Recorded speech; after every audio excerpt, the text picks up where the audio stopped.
Hello students, तो आज के वीडियो में हम डिस्कस करेंगे पोर्टर्स 5 फोर्सेस मॉडल के बारे में। तो टोटल पोर्टर के 5 फोर्सेस मॉडल हैं, जिसमें सबसे पहला है थ्रेट ऑफ न्यू एंट्रेंस।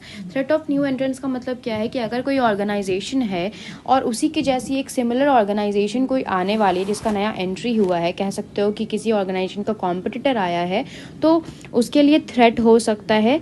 जो एग्जिस्टिंग ऑर्गेनाइजेशन है उसके लिए ये एक थ्रेट हो सकता है कि एक नया कॉम्पिटिटर आ रहा है। बट वहीं पे थ्रेट जो है वो हाई कब होगा? हाई तब होगा जब किसी भी तरीके का बैरियर्स नहीं होगा। लाइक कोई गवर्नमेंट पॉलिसीज़ नहीं है, आसानी से वो सब आ सकते हैं जो भी कॉम्पिटिटर्स हैं। कोई उनके लिए कॉस्ट ऑफ एंट्री नहीं है, उनको सब कुछ मालूम है, जितने भी प्रोसीजर्स हैं सब कुछ मालूम है और वो आसानी से आ सकते हैं, मार्केट में खड़े हो सकते हैं। तो उस केस में क्या होगा कि थ्रेट जो होगा किसी भी एग्जिस्टिंग कंपनी के लिए वो ज़्यादा होगा, हाई होगा।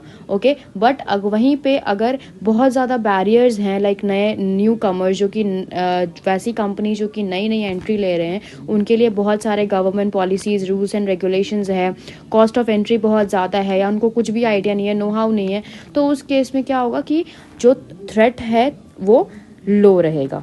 क्लियर? तो आप इसको ऐसे समझ लो कि अगर बैरियर्स हैं तो बैरियर्स अगर बहुत ज़्यादा है तो उस केस में लो होगा थ्रेट ऑफ न्यू एंट्रेंस, और अगर बैरियर्स बिल्कुल भी नहीं हैं तो उस केस में हाई होगा। ठीक है, क्योंकि कोई बैरियर नहीं है, कोई दिक्कत नहीं है दूसरों को, तो आपको तो दिक्कत होगी ना, तो उसके कारण हाई हो जाएगा, आपका थ्रेट हाई हो जाएगा। वहीं पे ढेर सारे बैरियर्स रहेंगे तो आप इतना तो निश्चिंत रहोगे ना, कितना बैरियर्स है तो इतना जल्दी हमको गिरा नहीं पाएगा। तो उस केस में बैरियर्स के केस में जब रहेगा तो आपका थ्रेट जो है वो लो रहेगा। क्लियर? आई होप कि क्लियर हो गया होगा। नेक्स्ट पॉइंट है कॉम्पिटिटिव राइवलरी। कॉम्पिटिटिव राइवलरी यानी कि ये क्या कहता है कि कितने करंट का कॉम्पिटिटर्स हैं अभी तक में मार्केट में, किसी भी ऑर्गेनाइजेशन का कितना करंट कॉम्पिटिटर्स है, और अगर है भी तो वो कौन कौन है। लाइक ठीक है, कितने करंट कॉम्पिटिटर्स हैं और कौन कौन से कॉम्पिटिटर्स हैं।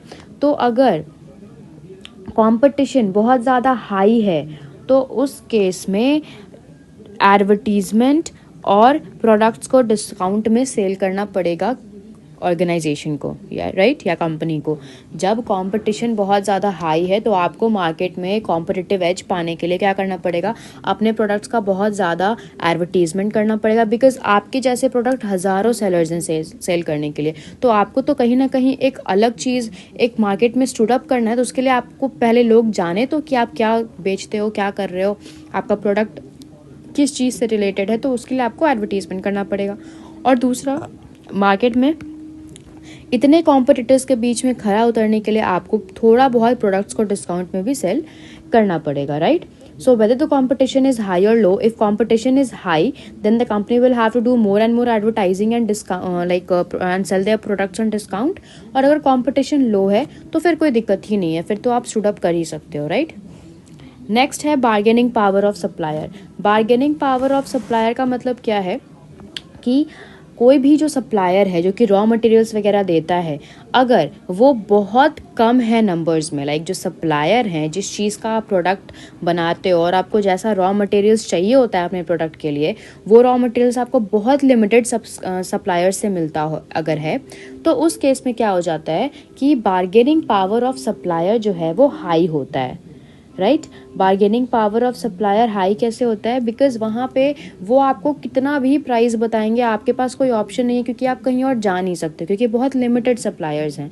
तो वो आपको जो भी प्राइस बताएंगे आपको उतने पे सामान खरीदना पड़ेगा, रॉ मटेरियल्स खरीदना पड़ेगा, क्योंकि you don't have any other option, right? तो जब मोर सप्लायर्स होता है तो उस केस में बार्गेनिंग पावर जो होता है वो होता है लेस, और जब लेस सप्लायर्स होता है मार्केट में तो उस केस में बार्गेनिंग पावर मोर होता है। ठीक है, इसको एक बार और समझ लो, ये काफ़ी इंपॉर्टेंट है, इसमें कंफ्यूज मत होना। जब ढेर सारे सप्लायर रहेंगे मार्केट में, आपके रॉ मटेरियल्स को प्रोवाइड करने के लिए ढेर सारे सप्लायर्स रहेंगे, तो मान लो अगर एक आपको महंगा बता रहा है सामान, तो आप दूसरे सप्लायर के पास चले जाओगे, हो सकता है वो आपको सस्ते में दे दे। तो यहाँ पे जब ढेर सारे सप्लायर हैं तो यहाँ पे क्या है? लेस बार्गेनिंग पावर है। Bargaining power of supplier, supplier वहाँ पे आपसे नेगोशिएशन या फिर ज़्यादा नहीं मांग सकते हैं, है ना। वहीं पे अगर लेस सप्लायर है, बहुत कम लिमिटेड सप्लायर है, तो आपको कुछ भी कर लो, आप जितना भी प्राइस में वो आपको बेचेगा आपको लेना पड़ेगा, क्योंकि और कोई आपके पास ऑप्शन नहीं है, आपके पास दूसरा कोई सप्लायर है नहीं। तो यहाँ पे बदमाशी करेगा सप्लायर, और क्या करेगा वो, आपको जितना ज़्यादा प्राइस बोलेगा आपको खरीदना पड़ेगा, यानी कि वो प्राइस बढ़ा के ही बता सकता है, तो उस केस में उसका बार्गेनिंग पावर काफ़ी ज़्यादा होता है। क्लियर। अब आ जाते हैं चौथे पॉइंट पे, ये बार्गेनिंग पावर ऑफ कस्टमर का बात करता है कि कस्टमर का बार्गेनिंग पावर क्या होता है। सो देखो, कस्टमर का बार्गेनिंग पावर कब होता है, अगर कंपनी के बायर्स लार्ज नंबर में हैं एंड कस्टमर स्विच कर सकते हैं दूसरे कंपनी पर, क्योंकि प्रोडक्ट्स अनडिफ्रेंशिएटेड है, तो उस केस में बायर्स का बार्गेनिंग पावर हाई होता है, राइट। अगर ढेर सारे कस्टमर्स हैं, ठीक है, और आप जो प्रोडक्ट बेच रहे हो दूसरे भी वही बेच रहे हैं, आपके प्रोडक्ट में कोई डिफ्रेंशिएशन नहीं है, तो उस केस में कस्टमर का जो बार्गेनिंग पावर है वो हाई है, क्योंकि कस्टमर किसी भी प्रोडक्ट के ऊपर स्विच कर सकते हैं। Like similar type of product हो सकता है वो, अगर आपका प्राइस उनको ज़्यादा लग रहा है वो दूसरे के पास चले जाएंगे, उनका ज़्यादा लगेगा वो तीसरे के पास चले जाएंगे, तो उनके पास वेराइटी ऑफ ऑप्शंस हैं, क्योंकि आप कुछ अलग तो बेच नहीं रहे हो, आप अनडिफ्रेंशिएटेड प्रोडक्ट्स बेच रहे हो, वैसे ही जो कि बाकी आपके कॉम्पिटिटर्स बेच रहे हैं, तो वो क्या करेंगे उस केस में, वो किसी के भी पास चले जाएंगे, स्विच कर सकते हैं वो, है ना। तो यहाँ पे क्या होगा कि जब लार्ज नंबर ऑफ कस्टमर्स हैं और आप अनडिफ्रेंशिएटेड प्रोडक्ट्स बेच रहे हो, तो उस केस में bargaining power of customer high होता है। इस चीज़ को कहीं पर लिख लो कि लार्ज नंबर ऑफ कस्टमर जब होगा, या फिर अनडिफ्रेंशिएटेड प्रोडक्ट होगा, तो उस केस में हाई होगा बार्गेनिंग पावर ऑफ कस्टमर, ठीक है। वहीं पे वाइस वर्सा, अगर कम नंबर ऑफ कस्टमर्स है और आप कुछ यूनिक प्रोडक्ट के साथ, लाइक यूनिक प्रोडक्ट मार्केट में सेल कर रहे हो, तो वो लोगों को अट्रैक्ट करेगा और लोग आपकी कंपनी से आगे खरीदेंगे, तो उस केस में बार्गेनिंग पावर ऑफ कस्टमर जो है वो लो हो जाएगा। Clear. Less number of buyers होंगे, प्रोडक्ट में यूनिकनेस होगा, तो कॉस्ट ऑफ स्विचिंग जो है वो हाई होगा, तो बार्गेनिंग पावर जो है वो लो हो जाएगा, ठीक है। और वहीं पे अगर लार्ज नंबर ऑफ कस्टमर्स रहेंगे, अनडिफ्रेंशिएटेड प्रोडक्ट आप मार्केट में सेल करोगे, तो वहाँ पे हाई हो जाएगा bargaining power of customer. Clear है। अब लास्ट आ जाता है availability of new substitute. Availability of new substitute यानी कि अगर किसी भी तरीके का सब्स्टिट्यूट नहीं है मार्केट में, आप जो प्रोडक्ट बेच रहे हो उससे रिलेटेड कोई सब्स्टिट्यूट मार्केट में नहीं है, तो वहाँ पे थ्रेट जो है वो लो हो जाएगा, ठीक है। क्योंकि आपको मालूम है कि दूसरे कोई बेच ही नहीं सकते आपके जैसा प्रोडक्ट, तो वो कितना भी कोशिश कर ले वो नहीं कर पाएंगे, है ना। तो आपको मालूम है, तो वहाँ पे आपके लिए जो थ्रेट है वो कम हो जाएगा कंपैरेटिवली। बट वहीं पे जब मार्केट में ढेर सारा सब्स्टिट्यूट अवेलेबल है आपके प्रोडक्ट का, तो लोग अगर आपसे नहीं खरीदेंगे तो किसी और से खरीदेंगे, तो वहाँ पे जब उनसे वो खरीदेंगे तो वहाँ पे क्या होगा, आपका जो थ्रेट है वो हाई हो जाएगा।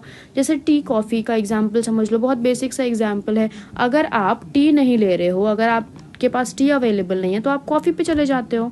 मान लो कि घर में टी खत्म हो गया, तो आप क्या बोलते हो, चलो चाय नहीं है, ठीक है चलो कॉफ़ी बना दो। तो यहाँ पे सब्स्टिट्यूट प्रोडक्ट हैं, वो दोनों एक दूसरे को कॉम्प्लीमेंट कर रहे हैं। अगर वो कॉम्प्लीमेंट नहीं कर रहे हैं, अगर वो नहीं है तो आप उसके ऊपर स्विच कर जा रहे हो। तो वहीं पर अगर एक ही मार्केट है, एक ही जैसा प्रोडक्ट ढेर सारे लोग सेल कर रहा है, वहाँ पे कोई डिफ्रेंशिएटेड प्रोडक्ट नहीं है उसका, तो उस केस में क्या होगा कि सब्स्टिट्यूट अवेलेबल है तो लोग स्विच कर जाएंगे और थ्रेट जो है वो हाई रहेगा। वहीं पे सब्स्टिट्यूट प्रोडक्ट ही नहीं है, आपको मालूम है कि सिर्फ आप ही हो एक सेलर, तो उस केस में जो थ्रेट है वो लो रहेगा। क्लियर। सो आई होप कि ये टॉपिक आपको क्लियर होगा। ये टॉपिक बहुत इंपॉर्टेंट है for your exam point of view. काफ़ी टाइम इससे क्वेश्चन आता है, चाहे आप इसमें ह्यूमन रिसोर्स में आप इसको पढ़ो, ह्यूमन रिसोर्स में भी एक टॉपिक है, बिजनेस स्टडीज़ में भी एक टॉपिक है, और भी एक दो सब्जेक्ट्स हैं जो कि आपके ग्रेजुएशन के, उसमें भी ये टॉपिक्स को डिस्कस किया गया है। तो आप इसको थोड़ा अच्छे से समझ लो। कहीं पे भी कोई डाउट है, डू कमेंट में the comment box below, I will try to solve your queries for sure.